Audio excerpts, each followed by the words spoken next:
Floor team അൻസിബയെ വിളിച്ചുകൊണ്ടിരിക്കുകയായിരുന്നു. അൻസിബയ്ക്ക് തൊണ്ടവേദനയൊക്കെ ആയിട്ട് കിടക്കുകയാണെന്നാണ് അൻസിബ പറയുന്നത്. Floor team വിളിച്ചപ്പോൾ ടിഷ്യൂ എടുത്തും കൊണ്ട് അൻസിബ പുറത്തേക്ക് ഇറങ്ങിയപ്പോൾ അപ്സര വന്നിട്ട് പറഞ്ഞു, അൻസിബ പെട്ടെന്ന് തുടയ്ക്ക് എന്ന് പറഞ്ഞു. അത് അൻസിബയ്ക്ക് ഇഷ്ടപ്പെട്ടില്ല. അതായത് അധികാരത്തിൻ്റെ ഭാഷയിൽ സംസാരിച്ചു. ഇവിടെ ആരും ആരുടെ അടിമയൊന്നുമല്ല, ഇവിടെ എല്ലാവരും ഈക്വലാണ് എന്ന് പറഞ്ഞിരിക്കുകയാണ് അൻസിബ.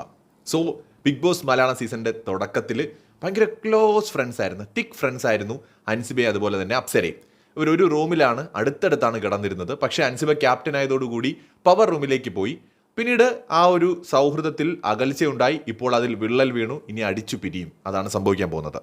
വേറൊരു കാര്യം ഞാൻ അൻസിബയുടെ കാര്യത്തിൽ നോട്ടീസ് ചെയ്തിട്ടുള്ളത്, അൻസിബ വളരെ കംഫർട്ടബിൾ സോണിൽ നിന്ന് വരുന്നതായിട്ടാണ്. മറ്റൊന്നുമല്ല, അൻസിബയ്ക്ക് ഒരുപക്ഷെ അവരുടെ ലൈഫിൽ ആരും വന്ന് അവരെ പുറകിൽ നിന്ന് അത് ഇത് ചെയ്യുമെന്ന് പറയാനായിട്ട് ചിലപ്പോൾ ഉണ്ടാവില്ല.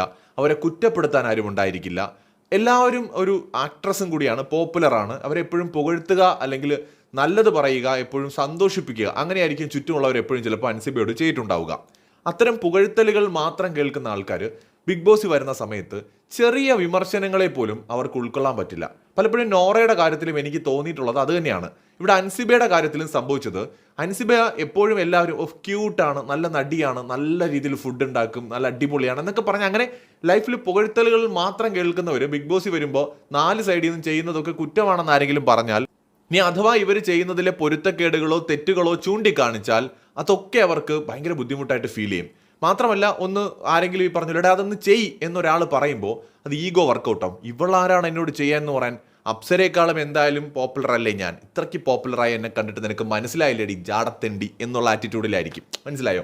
അതായത് വളരെ പോപ്പുലറാണ്. ദൃശ്യം പോലെ വൻ ഹിറ്റായ സിനിമയിലെ ഒരു വലിയ കഥാപാത്രം ചെയ്ത ആളാണ്. ഒരുപാട് സിനിമകളിൽ അഭിനയിച്ചിട്ടുണ്ട്. മലയാളത്തിൽ മാത്രമല്ല അന്യ ഭാഷകളിൽ വരെ അഭിനയിച്ചിട്ടുണ്ട്. ഇവയുടെ കണ്ണിൽ അവർ വളരെ ഒരു പ്രിവിലേജ്ഡ് ആയിട്ടുള്ള ഒരു സെലിബ്രിറ്റിയാണ്.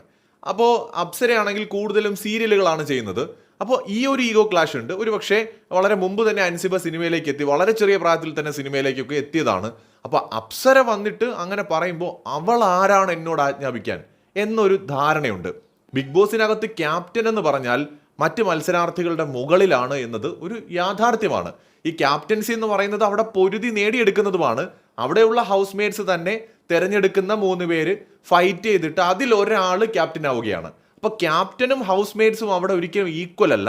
ക്യാപ്റ്റന് ഹൗസ് മേറ്റിനേക്കാൾ, സാധാരണ മത്സരാർത്ഥികളെക്കാൾ ചില അധികാരങ്ങളുണ്ട് എന്നത് എല്ലാവർക്കും അറിയാം. ഒരു പടി മുകളിലാണ്. അതുകൊണ്ടാണ് അവിടെ ക്യാപ്റ്റനെ നോമിനേറ്റ് ചെയ്യാൻ പറ്റാത്തത്. അപ്പോൾ ഇത് അൻസിബ മനസ്സിലാക്കണം. ഇതൊരു ഗെയിം ഷോ ആണ്, ആ ഗെയിമിന്റെ റൂളാണ്. ഇനി അപ്സര വന്നിട്ട് ചിലപ്പോൾ ജസ്റ്റ് ഇത് പറഞ്ഞിട്ടുണ്ടാവുള്ളൂ, പക്ഷെ അൻസിബയ്ക്ക് അവിടെ ഈഗോ വർക്കൗട്ട് ആവും. അത് തന്നെയാണ് 2 ദിവസം മുമ്പ് ശ്രീതുവായിട്ടുള്ള ഫൈറ്റിലേക്കും നയിച്ചത്. എന്തായാലും ശർക്കരയും ഈച്ചയും പോലെ ഇരുന്ന 2 പേരാണ് ഇപ്പോൾ അടിച്ചു പിരിഞ്ഞിരിക്കുന്നത്. കൂടുതൽ ലൈവ് അപ്ഡേറ്റുകളുമായി വീണ്ടും കാണാം.